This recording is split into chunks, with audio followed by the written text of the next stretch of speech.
It's a few days before Christmas in 1912, and a commercial steamliner has left port in New York City on what will be a 6-day journey to Cologne, Panama. The purpose of the journey is to carry members of a congressional delegation who will perform a routine inspection of the Panama Canal, which is planned to begin operation within 2 years. The steamliner leaves the safe harbor of New York City and into the frigid winter wind. Heavy snowfall is expected soon, but the mood aboard the ship is warm and affable. One of the people aboard the steamship is a freshman congressman from Michigan by the name of William Wedemeyer. His friends call him Weedy for short, but he's anything but short. He is a large, affable, self-deprecating man who is well-traveled and highly respected in his home state as an attorney and an up-and-coming Republican leader. Whew, that's a mouthful. But on that winter day, Wedemeyer is troubled. Later accounts reveal that Wedemeyer appears mentally disturbed and making crazy statements like "Bill Taft beat me." Wait, what? How does a little-known congressman from Michigan end up on a boat to Panama claiming he lost to the President of the United States? It makes no sense. Or does it? What's important to remember is that Bill Taft was a loser too. The President of the United States had just lost an election to Woodrow Wilson in one of the bloodiest and craziest presidential campaigns that we've seen since, the current day. The election of 1912 was brutal because there was a resurgent Theodore Roosevelt who split the Republican ticket via his own Bull Moose party. And one of the states that Roosevelt carried was the state of Michigan, which was Wedemeyer's home state. And Wedemeyer had also lost to a Democrat who got swept up in the Woodrow Wilson wave by the name of Samuel Beeks. Now, nobody remembers Samuel Beeks, but the point is that Wedemeyer likely felt that Taft cost Roosevelt the election, which thereby cost him to lose the election. And at this point in December of 1912, he is sad and mad. He's mad at Taft, he's mad at the world, and what happens next is tragic and unexpected. Aboard the Panama-bound steamer, Wedemeyer shared a cabin with fellow Michigan Congressman George Loud. So, as fate would have it, George Loud had also been a Republican who lost his seat in the election of 1912.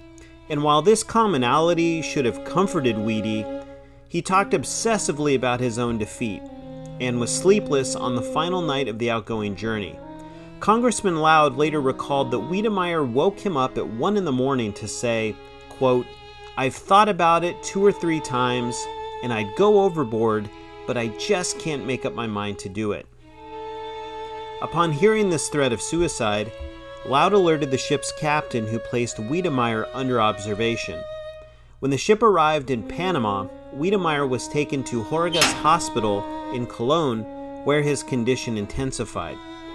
The news of his condition was transmitted via wireless radio from the ship and printed in newspapers around the country. The newspaper reports indicated that Wedemeyer was being held under suicide watch and raving violently about President Taft. He cursed his own defeat and had hallucinations and wondered out loud if he was going insane. All reports indicate that Wedemeyer loved his family, and he was likely concerned about their financial well-being since he was soon to be unemployed and now in need of constant mental care. To make matters worse, President Taft himself was also in Panama at that exact time, taking his final tour of the Panama Canal as president. Perhaps the thought of having to face the man who ended his political career, and now possibly his personal life, must have tormented him greatly.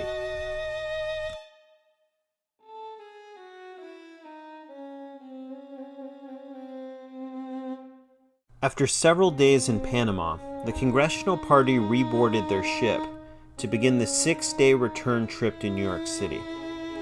Wedemeyer was allowed to reboard with 2 nurses assigned to his care.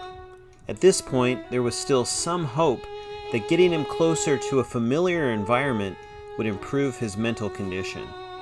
The ship left the dock in Cologne on January 2, 1913, at approximately 3 p.m. local time. various accounts conflict with what happens next. Some say Wedemeyer feigned sleep while his guards left him to have dinner. Others indicate he left his room to walk arm in arm with a trusted friend. It was Thursday, and around 6 p.m. a congressional social event took place on the ship's main deck. Records indicate that sunset occurred within 10 minutes, and a waning crescent moon hung in the sky. The sound of children laughing was noted, as was the appearance of the first stars of twilight. Suddenly, Wedemeyer, with mighty effort, pushed his attendant forward into a row of deck chairs, and he hurled himself over the lowest balcony rail and into the dark waters below. Shocked onlookers yelled out for help. Lifeboats were lowered. Ship officers conducted a thorough search of the area until encroaching darkness ended their efforts. A still hush came over the ship. William Wedemeyer died at sea at the age of 39. His body was never recovered. George Loud was only a few yards away when Wedemeyer jumped and witnessed the entire episode. It can be hard to see any good that can come from losing someone so full of potential at such a young age. William Wedemeyer's family received the remainder of his congressional salary, and the following days were no doubt difficult for his family.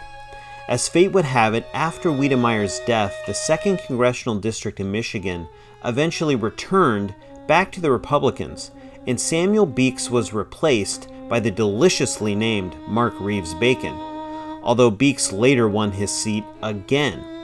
George Loud was also returned to Congress as early as 1915.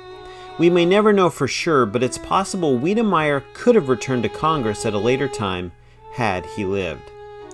Interestingly, William Wedemeyer had a son by the name of George, who had traveled with his father on previous journeys to the Panama Canal.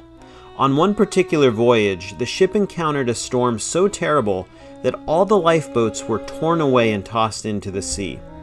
Despite this harrowing adventure, George was enthralled by the technology of wireless radios on ships, the same technology that ironically alerted the world of his father's worsening condition and sudden demise.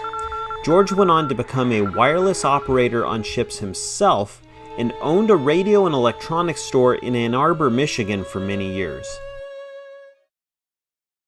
It shall be noted